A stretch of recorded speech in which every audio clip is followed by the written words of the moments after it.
Konnichiwa! Hello, my name is Kaori and welcome to my YouTube channel. So, I know it's been over a month since my last video, but for this episode, I want to talk about something very close to me, which is school.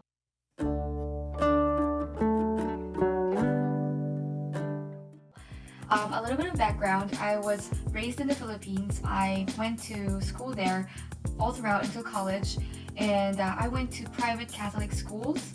And now I'm an English teacher here in Japan for almost 5 years. I've taught in kindergartens, elementary, and junior high schools, all public schools, and also English conversational schools, which are called Eikaiwa. So I want to talk about this because not a lot of people know what's really going on in schools here. They just know the touristy places, food, and whatever Japanese there is. So I just really want to use this platform to share my knowledge and my observations, the big differences. So let's roll.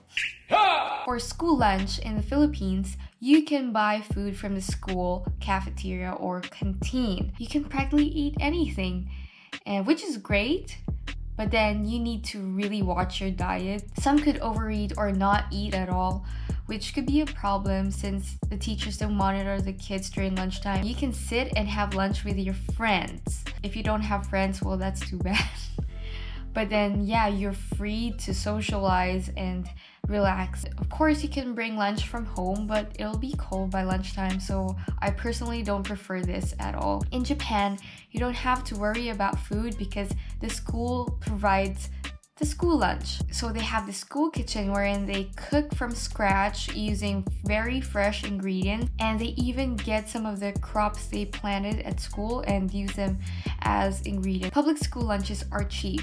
They're less than 300 yen, so you can get a complete balanced meal for that, which is really cool. You get soup, rice, salad, and at least 2 dishes. And they're very healthy too and nutritious because they count the calories apparently. Sometimes you won't like the food, especially when you're not really into authentic Japanese food. I mean, not sushi, not restaurant style ramen. Obviously, they don't serve those. And also, they take food allergies very seriously. In the beginning of the year, you have to talk to the school lunch lady and tell her or him about your food allergies. You eat with a certain group. You have these school lunch groups in your classroom, so no one really gets left behind. If you don't have friends, you don't have to worry.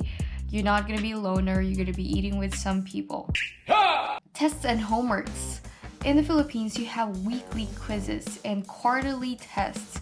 You have to pass these tests because it'll have a huge dent on your grades. Loads of homework without answer key. But remedial classes in summer schools offered and available to those who are failing. In Japan, there are no quizzes and no tests at all in elementary. Oh my god! Wow! So it means more time to play outside, more time to be a kid. But then they get a lot of homeworks and they get answer keys as well. So there's no pressure to study at all. This easy system, it observes equality, I guess, so no one will be singled out for failing grades.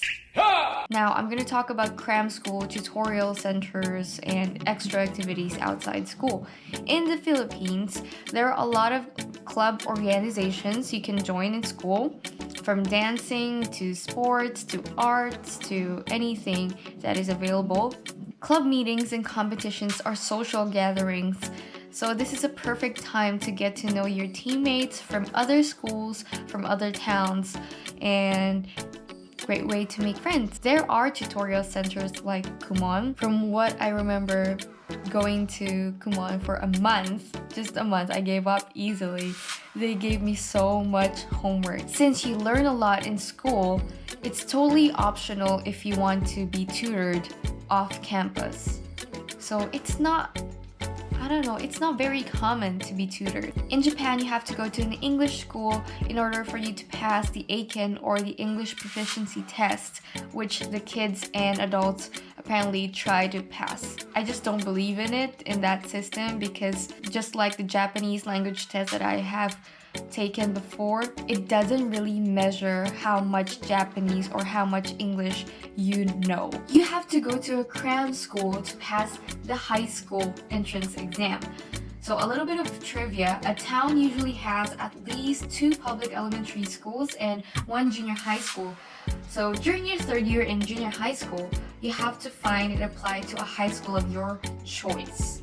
Although parents are able to save up because the education is free, they are quite pressured to enroll these kids to club activities or classes outside school. You can be bullied if you don't have any other activities, but being a first world country, there's a variety of clubs and classes such as abacus classes or tea ceremony classes.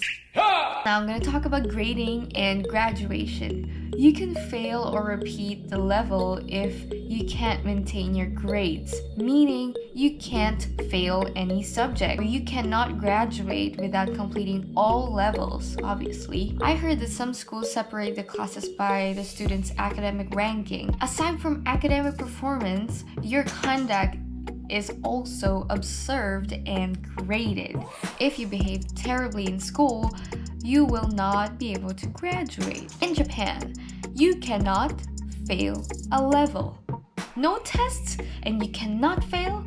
What? You will graduate even if you don't attend school, which is, I find, incredibly insane. What's the point of going to school if you're not graded? The teachers report to the parents regarding the child's behavior in class. So they usually have this small notebook wherein the teacher can put notes at the end of the day whether you did something bad or you did something incredibly amazing. And finally, I want to talk about respect. Respect is something that is very important. Most schools in the Philippines are Catholic or Christian. In my school, we had this subject called Christian Living, wherein basically you try to learn how to be a saint. And we also had to attend mass in school. So I think it was every Friday, from what I remember, we had to wear this white uniform when we go to mass. And the most important thing is you respect your teachers as much as you do with your parents. So you treat them like your parents. You don't talk back to them. You don't disrespect them. You don't become physically violent with them. But here in Japan, most schools have this moral education subject wherein you're supposed to be learning about common sense, which is good or bad. I actually don't know what they talk about in this class, but yeah, you're supposed to be learning a lot how to be a human being. Your teacher is just your teacher. So I'm assuming that most students disrespect their teachers as a reflection on how they're being treated at home. So I've dealt with kids who are being abused at home or they don't have a really nice environment. And you really can't do anything about it. As an English teacher, we are not in so much power to discipline these kids. What I try to do is when I have the time and chance to corner these problem kids, I try to talk to them and try to understand their perspective. Why are they behaving the way they are? And sadly, there's been a lot of issues regarding negative treatment towards foreign teachers. The kids apparently have no grasp or they have little knowledge, this full understanding on how to properly treat a human being, regardless of race, color, and gender. I'm not saying they're like animals, but then one of the things that really shocked me is how the Japanese parents would choose to degrade their own child to other parents. For instance, when there's a conversation about a student learning how to play the piano, one parent would pull up a comment saying, "Oh hey, my kid is also trying to learn how to play the piano, but then he really sucks, so your kid is so amazing, my kid is not." Something like that. And I don't know, I've never really heard anyone praise their kids publicly. That speaks so much for the culture that they're bringing the kids to learn. And I've mentioned before that I had this phase wherein I was really confused why I was not here in Japan, why I wasn't studying here. I don't regret being educated in the Philippines because learning about these things as an adult, it kind of really scares me that a child would go through these things. But then there are really great things about it. Personally, it's just my opinion. I prefer the system in the Philippines, mostly because of the last thing that I talked about. It's really important to know your place, and having this job gives me a lot of things to deal with. I have so much respect for other teachers. If you're a teacher here in Japan, I am with you. I know what you're going through. It's not a really easy job. If you have anxiety problems, if you're emotionally unstable, if you're planning to raise a child here in Japan, or if you want to be a teacher here, you have to prepare yourself. You have to be emotionally steady. It just requires a lot of understanding and openness because you will be dealing with stuff that you have never imagined. You have to be strong. I'm not discouraging anyone. It's just I am here to share these thoughts, my observations, and if you find it helpful, great. If not, well, thank you for watching until the end. Thank you for watching, and I'm very grateful for all of your support.